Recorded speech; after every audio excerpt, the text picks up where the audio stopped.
Hey, whoa, it's Wednesday. It's Wednesday. Hey, I'm Dominic D'Angelo of adfreeshows.com, SEScoops.com, and BrassRingMedia.com. Of course, it's a Wednesday. I'm here with Robert Karpolis, but I'm also here with Justin Barrasso. It's the triple threat. We're back, baby. Robert, Justin, how you guys doing? You are continuously the best producer in all of wrestling podcasting. There is no place I'd rather be than right here on a Wednesday. So thrilled to be joined by the man from the darkest cave in the world, Mr. Justin Bin Laden Barrasso. Justin, how are you? It's like a bat cave down here. So what you're saying is you're Batman. Ooh. Maybe more of an Alfred than a Batman, but I don't know. I don't know how to go that far. Alfred doesn't take notes the way there's a Commissioner Gordon vibe to you down there. Thank you. We'll go with that. I'm excited to be here because I was literally in meetings up until 30 seconds ago. I have not read the run sheet. I have no idea what it is that we are talking about today. Zero. Could not be more excited. But one of those things when you're younger, I feel like you think being a part of meetings and like there's some kind of a lore to it. Then you get older and you're part of meetings. Like what a letdown. It's not exciting at all. Being part of meetings and having social plans are two things when you're young. You're like, this makes you feel like an adult. I have to go to an important meeting. I get to go to a nice dinner. Now, anytime a meeting or a social event is canceled, I'm the happiest person in the world. Or like going to bed early. It's like that used to be like a sin. You got to go to bed early. Now it's like, go to bed early. Oh. Dude, Raw not being 3 hours is the happiest I am outside of when they do Raw in like Europe and it's over by like 7 o'clock. Right. We are old. We are cranky. And we're going to say hi to some of the folks joining us today. Ron Ward says, First Malcolm Jamal Warner and then Ozzy. Can somebody do a wellness check on Ricky Steamboat for me? How dare you, Ron? Ricky Steamboat is a national treasure. By the way, shout out to WWE Hall of Famer Ozzy Osbourne for pulling a full Ultimate Warrior. Jeez, whoa! Does the retirement and then knows when to head on out. Gets on out of Dodge. You've got a great Ricky Steamboat story though, Robert, don't you? Wasn't he at a hockey game and he was referring to the stadium as a house? Like, man, it's a packed house tonight. We brought him in for Florida Panthers pro wrestling night. It was him, Tommy Dreamer, and Christian. I wanted to bring in guys that I could trust, that I've worked with, that I like. Steamboat kept asking what the house was for the arena. And then he starts telling an anecdote about this time that him and Randy Savage had a match in Detroit. And I'm like, oh, you mean WrestleMania 3? You mean like the greatest wrestling match of all? Yeah, no, I think we've heard of it. It was very much like Francis Ford Coppola being like, so I made this movie about an Italian family. Oh, yeah, that one? Wrestling Old Head says, happy Wednesday, guys. My best friend passed away this morning. So I was looking forward to the show. Ooh. So sorry to hear. By the way, it happens when I don't read the comments in advance. That was not the right tone for that message. But Wrestling Old Head, happy you're here. Hopefully, we can take your mind off the rest of the world for a little bit. And Dom, to that end, I don't know what we've actually got on tap, but I know you've got a hell of a show planned for us today. Oh, absolutely, Robert. You know one thing that we're going to be talking about on a Wednesday.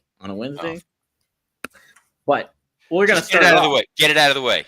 You want me to get out of the way? I'll get it out of the way. Hold on a second. It's ready. I think Justin's also. I'm so excited, and I just can't hide it. I'm so excited, and I just can't hide it. The best part of that is you had to cover up the fact you forgot to push stop, and then you made it seem like you intentionally were playing it twice. No, I did. I legit intentionally. Yeah, sure. I did. Anyway. Hey, we're not starting off with that. We are going to start off with more TNA aftermath after what happened with Slammiversary and the thoughts of Santana not winning the title and staying with Trick Williams. Trick Williams actually had the title last night on NXT and got chokeslammed by The Undertaker. So what a wild world that is. We'll talk about that here in a second. I'm sorry. Mm-hmm. What now? You didn't see this? Okay. Again, full disclosure, typically morning after I jump on, I start looking at what's going on for NXT. I got it on the DVR in case I can go back and watch it. I was stuck on a meeting with colleagues of mine in London starting at 6:30 this morning. So I have not had an opportunity to see anything. And last night I had to finish Your Friends and Neighbors on Apple TV Plus. So I have not seen this yet. What I do love, and I'm so glad Justin is here, because we did touch on it last week, TNA has taken over the conversation since their pay-per-view on Sunday. We've talked about it on here. Scott Chapman and I have talked about it on Working Stiff. Conrad's been talking about it on his shows. They've kind of, Bischoff's been bringing it up a lot. Like they've kind of captured the zeitgeist a little bit, Justin. And it's a good time, too.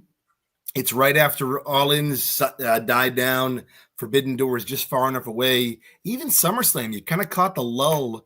I think the build to SummerSlam has been good, but it's the build, right? It's if there was a good time for Slammiversary, this was it. I do think there were. I wasn't in love with the show. Like I thought the way they handled the AJ Styles moment, I thought they could have been a little more clear. It was more like a AJ thanking his fans, which we still could have speculated that was Styles going to wrestle for the belt, but at least it would have tempered our curbed our enthusiasm, if you will. And then I didn't love the main event. I'm just surprised WWE went 2-0 in the main event. And then the Taker thing last night's really interesting because the Taker thing's less of an NXT TNA feud. It's more of an LFG feud on the A&E show. So, but good for TNA. I think wrestling, the more competitive, like I think the best thing AEW ever did was give competition. And I think WWE wants to use TNA as making sure they're more competitive, a more competitive block. So it's a great thing for wrestling as a whole. I think what's interesting for TNA, you know, we talked about the Slammiversary fallout here. I talked about it with Scott Chapman on the Working Stiff Patreon. I'm surprised they went with this Trick Williams win and didn't put it on Santana when it felt like Santana was the hot hand. But point that we brought up was, let's say Santana does win. You have Bound for Glory coming up.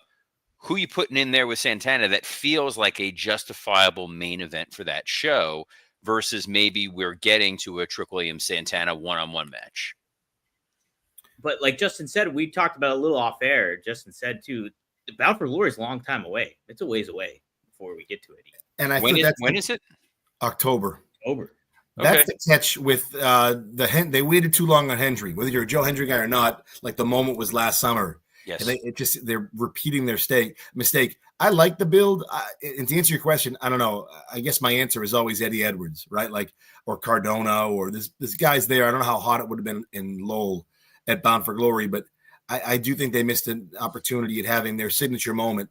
Plus, it's tough to have both WWE talents go over. Like the JC Jane, she wins both titles, and I'm thinking, all right, it's Santana's night, and then Trick wins. It felt like the right call, and I think it's leaning a little too heavily into the direct partnership with TNA and WWE.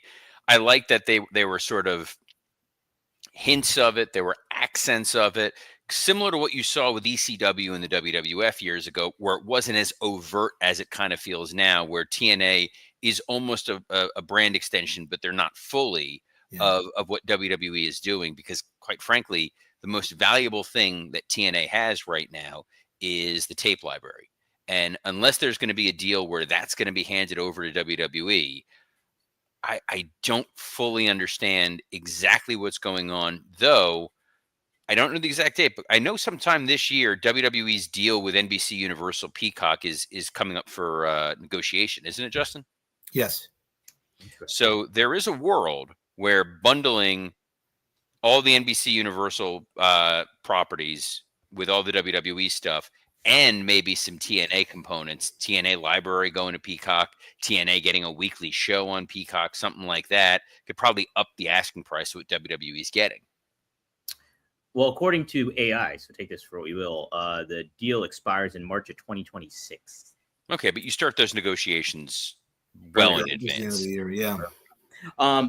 Well, to tie into all this, Carlos Silva, the TNA CEO, president, he chimed in on the Battleground podcast and happened to talk about the reaction that Slammiversary got. He says, look, how do you respond? You respond by saying, I understand and I get it.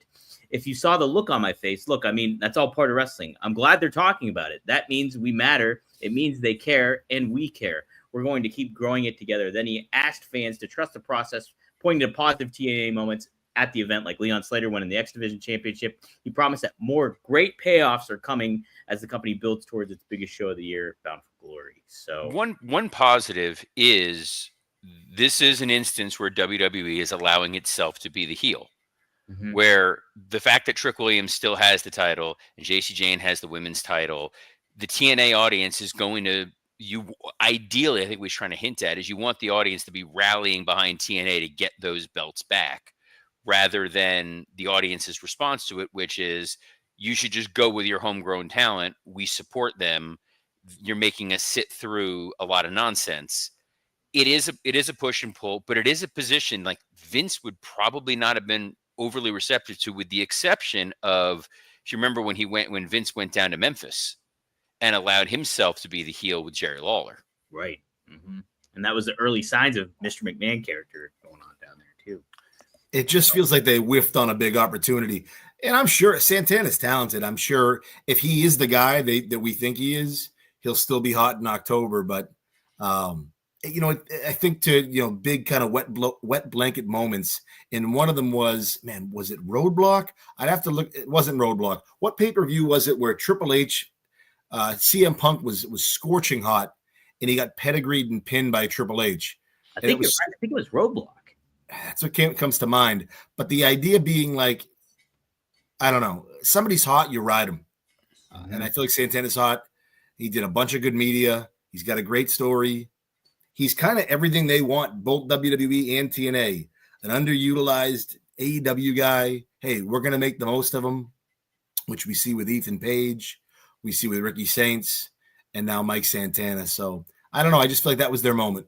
No, if you're going to be hot, you got to ride them. And guys, brings us to our friends at Blue Chew. Blue Chew isn't just a tablet, it's a cheat code for your crotch. Stronger, harder, longer lasting, like someone gave your downstairs a pep talk and a gym membership.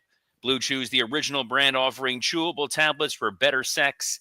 This isn't just about performance, it's about legacy or third legacy. Give her group chat something to talk about. When you lay it down, they're talking about how it gets up. Nothing makes you more of a legend than a little Blue Chew. Discover your options at BlueChew.com. We've got a special deal for our listeners. As always, get your first month of Blue Chew free. Just use promo code RUMOR at checkout. Pay $5 shipping. That's it. Join Blue Chew's mission to upgrade humanity one thrust at a time. Head to BlueChew.com for more details and important safety information. And we thank Blue Chew for sponsoring this impactful episode of Rumor and Innuendo. Nice. Yes. I don't like that Justin was taking notes about that. Were you writing down that promo code Rumor? It's important. Unrelated notes, but that's fine. Unrelated. To what we saw last night, but our friends at the Dynamite have a show this evening, Dom. That they do, Robert. That they do. Not a lot advertised, just 2 matches, and it happens to be your champions. It's Timeless Tony Storm taking on Billy Starks. This is Shark Week, by the way. They're advertising Shark Week on here. So we got Timeless Tony Storm taking on Billy Starks with Athena in her corner, and then we also have Hangman Page, your AEW World Champion, battling Wheeler Utah. So, which is more of a Death Rider continuation. More of a Death Rider. So I'm going to be positive. Mm-hmm. I'm thrilled that AEW is leaning into their Warner Discovery partnership and that they're tying this into Shark Week in some form or fashion. We saw this before with the promotion of the Superman movie. Mm-hmm. That was obviously a Warner Discovery piece, making them feel more wholly integrated into a media juggernaut is always a good thing. Tony Storm taking on Billy Starks makes sense because Billy Starks is sort of for lack of a better term, the lackey for Athena, and you're getting there with Athena and Tony Storm. Really excited to see what Hangman Adam Page does with Wheeler Yuta. I can't wait to see Hangman take the title off Moxley. I think you're mistaken, Robert. Hangman already won the belt at All In. Oh, well, then this is an incredibly stupid booking decision by a man that doesn't understand how wrestling works. Justin? Yeah, I'm surprised I would like, and I think to all the big angles or the big title changes and WrestleMania 40 would work. I think would be a recent comparison where Cody wasn't feuding with the Bloodline the next night on Raw. Or even Austin and Michaels. Like they purposely kept Austin. That's my go-to. My go-to is always the night after WrestleMania 14 was one of the best. That was the sort of the launch of the day, the Raw after Mania. That Yes. pivot, that Triple H promo about Shawn dropping the ball, them introducing Sean Waltman, naming him X-Pac, and then you're off to the races with them and the the New Age Outlaws was absolutely fantastic.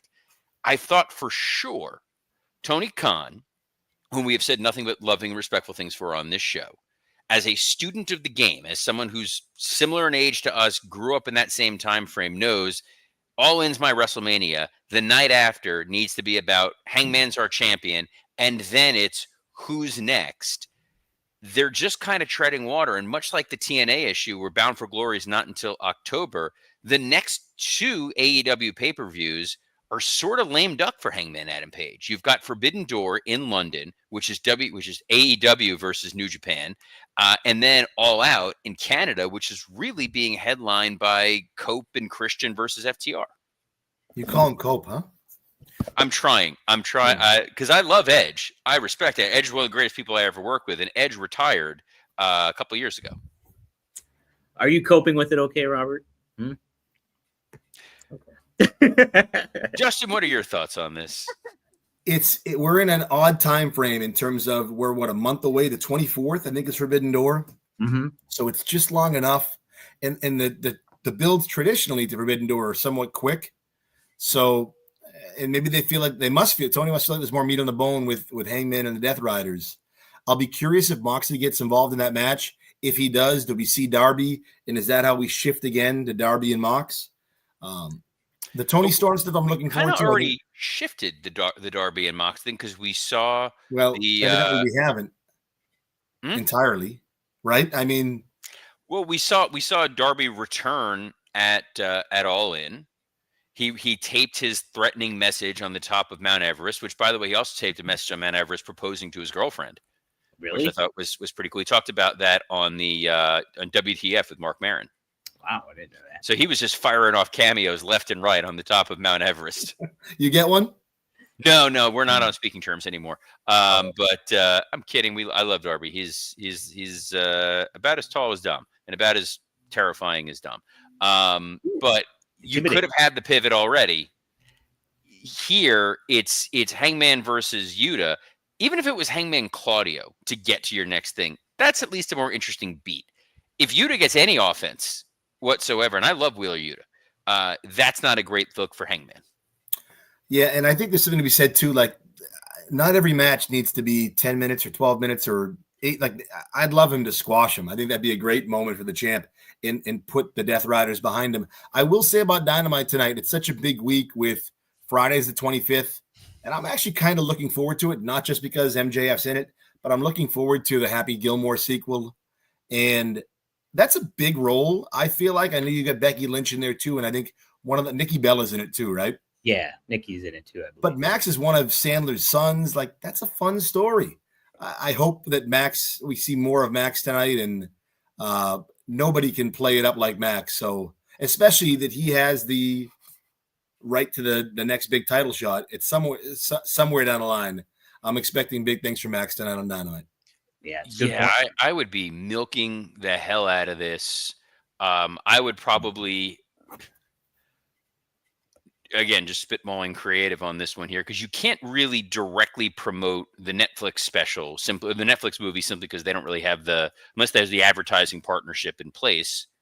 It's kind of something you can hint at. You can show footage of MJF there. And MJF, then the movie star. Right. MJF movie star. And then I would have him launch a star instead of the Hollywood Walk of Fame right on the center of the aisle, have a whole ceremony that gets interrupted by Mystico or Bandito or somebody.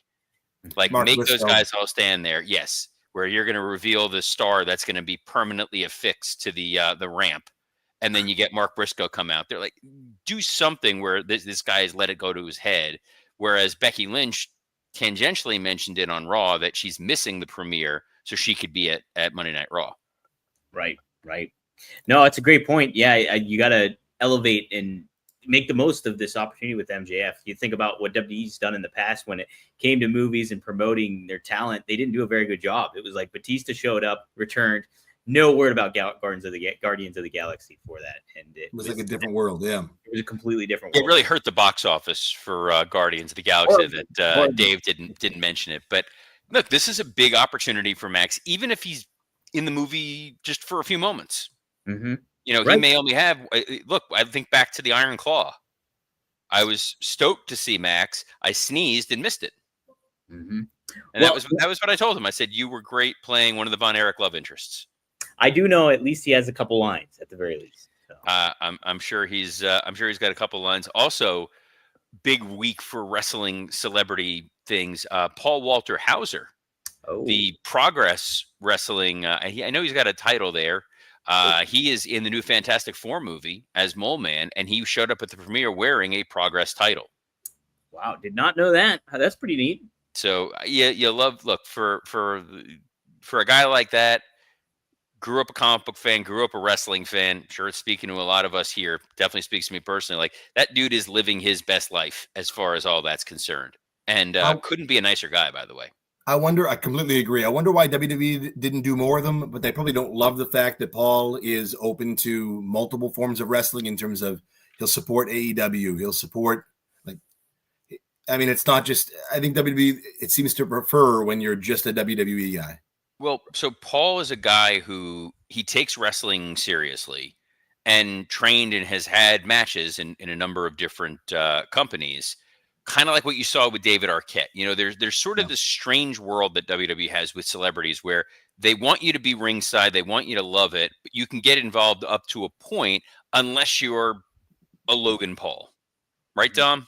That's right. Speaking of Logan Paul, he had a special guest on Impulsive. I cheated. I looked at the run sheet for a minute and saw there was something about Logan Paul. I haven't even read what it is yet, but I'm excited. Who was on Impulsive? That's his tag team partner, Drew McIntyre.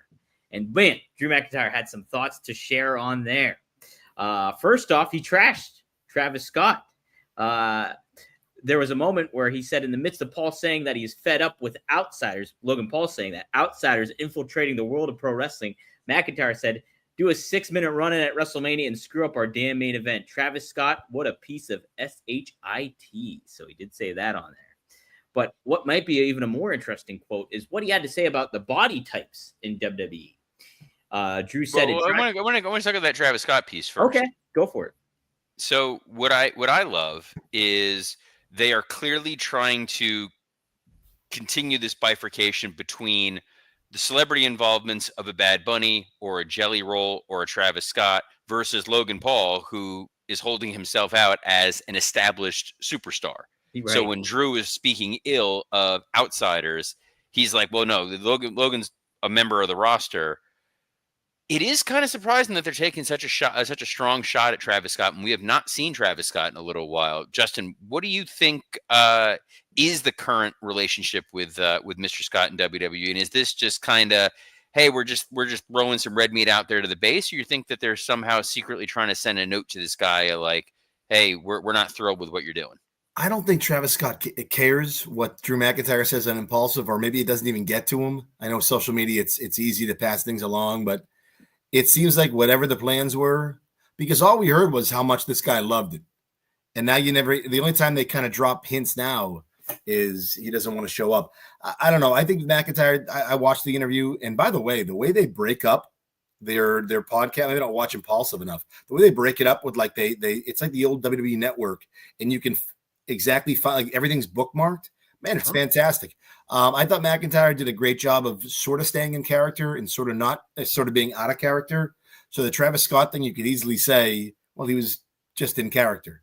Right. I am a little disappointed, and this is my fault for not knowing that Drew was going to have been on there in advance, and maybe someone nefarious and evil would have slipped into his DMs and hinted at, pointing out that Travis Scott could have showed up on Raw since they were in Houston. And we all know how great Travis Scott has done in Houston. Oh, boy. And it's a Netflix tie-in because I'm pretty sure there's an Astro World documentary on Netflix. Oh, my. Boy, you know all about the synergy there, Robert. I am as much a corporate whore as humanly possible. What else did Drew have to say? You said something about body types. Body types, yes. So he mentioned it drives me nuts when I see some of our guys on some of these huge public platforms, huge TV shows, because these days, no offense, but 85% of our guys don't look like they should be in WWE. And then he added, my buddies contact me, his non-wrestling fan buddies. He's like, my buddies contact me and go, yo, I just turned on the wrestling for a while just to see what you're up to. It's cool to see people. Oh, Logan Paul's on there and he's killing it. Roman Reigns, what a freaking star when he comes on the screen. Comes right off the screen. Drew's a freaking giant. Then there's these other guys that look like they should be serving me my fast food, McDonald's or whatever. And honestly, I could kick their ass. It takes me out of it. So that's another thing he added about the body types. What do you think of that there, Robert? That's Drew being a heel and realizing, in 2025, there are a number of body types. I think the guy with the most unconventional body type has been a massive star is Kevin Owens. That leaps off the page. Even the fact that Kevin Owens succeeded in a Vince McMahon era is absolutely remarkable. I think you look at the women's division, there was a body type. Jim Ross would always say Vince wanted athletic 10s, and that was all he would go after. You see all different types of women in the women's division, and we talked about yesterday just how much of an absolute game changer it's been in the women's division, that you can just rely on them and count on them. This is Drew, who has an insane physique, talking to Logan Paul, who has an insane physique, being heels and trying to get heel heat and calling out guys who are different sizes, different shapes. It's old school. It's definitely carny. This definitely feels like an in character Drew McIntyre thing. Justin, was that your read on this too, Yeah, or you think that he's not by name? He didn't call out certain guys by name. Like, I think that would have changed the vibe. But yeah, to me, it was just, I mean, a big guy. In other words, saying how much bigger and better and stronger he is than everyone else. I didn't take offense to that. I don't think the roster would. And what are you going to say? If you've ever been around Drew McIntyre, he's a modern giant. He's a big guy. He is deceptively huge. Yes. He's big. I think he should highlight that, right? Like, he's bigger and the things he can do with his athleticism and agility. So I didn't think maybe that'll get some headlines, but I thought that was more of a heel heat type thing. With Travis Scott, I can't imagine we see him at SummerSlam, but I'm really curious with the street fight, a street fight, just to me, besides the fact they have Street Fighter to promote, street fight just means that there's going to be interference. So who do we see in that match help Cody? Excuse me. Who do we see help John Cena? Oh, I think that is an opening for Travis Scott and The Rock. And I see a world in which Cody still overcomes that to win. And then you got The Rock and Travis Scott berating John as a way to ultimately turn him back into a good guy. I gave you every opportunity. I gave you every option. I gave you every chance to prove that you are as big as Dwayne Johnson, and you failed, John. And that's why you're never going to be as great as I am. It's fantastic. And the great thing is, too, to me, the problem with WrestleMania was we knew that The Rock was going to be there. We knew, and we saw what he did at 40, and he was spectacular at 40. He was coming back at 41. Like, the stage was set. We saw Travis Scott. It was like, all right, time for Dwayne. And he never came. The worst part about that being in the arena, in the stadium, is the entrance that I went through to get to my specific section. One of the huge decals right there was a decal of The Rock. So it's not like there's always instances where fans get ideas in their mind that they think's going to happen and isn't. This wasn't the fans' fault in this instance. Dwayne's face was right there on the side of Allegiant Stadium. It was right outside the entrance. You couldn't have telegraphed it more that this guy's going to physically be here, and then he didn't show up. The story. He was a critical piece, a component of that story, and then he no-showed. Yeah, you get only a third of the story in Travis Scott showing up, and it's just like, oh, little brother shows up. That's it. But nobody expects him at SummerSlam, so it would be, to me, that's a great. And SummerSlam's 2 nights, which I don't love. I think you're taking what is a really good card and spreading it out over 2 nights, but I think that if you could get a big surprise at SummerSlam, I mean, that's huge. Like, nobody sees it coming, which I think Dwayne likes to do now at this point in his career too, really catch people off guard. You do that at SummerSlam with a surprise cameo. And then if you did the Cena turn or start of it, there's so many ways you can go. Well, there's so many ways you can go, and there's so many ways that you can catch our good friend, Mr. Justin Barrasso. Justin, how can the fine folks track what you're doing this week?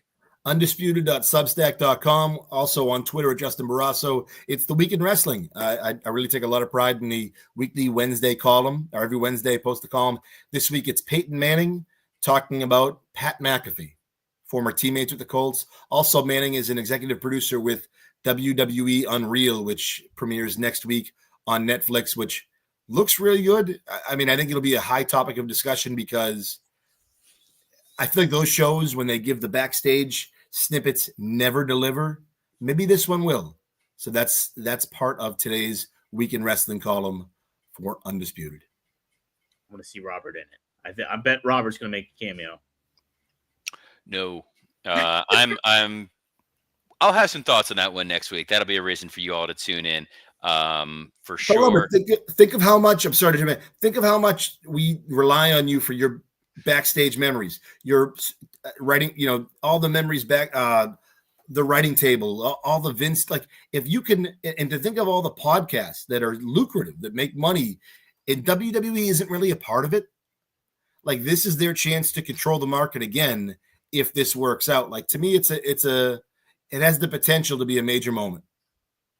We'll see what it looks like. I'll be able to kind of verify a little bit of the authenticity of it once we get some eyes on it. But something that is authentic is the fact that myself and Mr. Dominic D'Angelo will be here every Monday through Friday at noon Eastern on a plethora of platforms, including the WWE Creative _ISH X account, the @SE Scoops X account, the @Dominic D'Angelo X account, and on YouTube on Rumor and Innuendo and ad-free shows. You can catch our good friend Justin Barrasso on X @Justin Barrasso. Absolutely go subscribe to his Substack. That is some good quality reading for y'all to do there. But if you don't want to read and you don't want to watch, you just want to listen to the audio version of this show, you can catch it on Spotify, Apple Podcasts, and wherever you get your audio. Hell of a show, Justin. Thank you so much for being on. On behalf of the man who's about 70% sure it's Wednesday, Dominic D'Angelo, I'm Robert Karpolis. Best of luck in your future endeavors. I can't wait to watch that Randy Savage, Ricky Steamboat match he was talking about.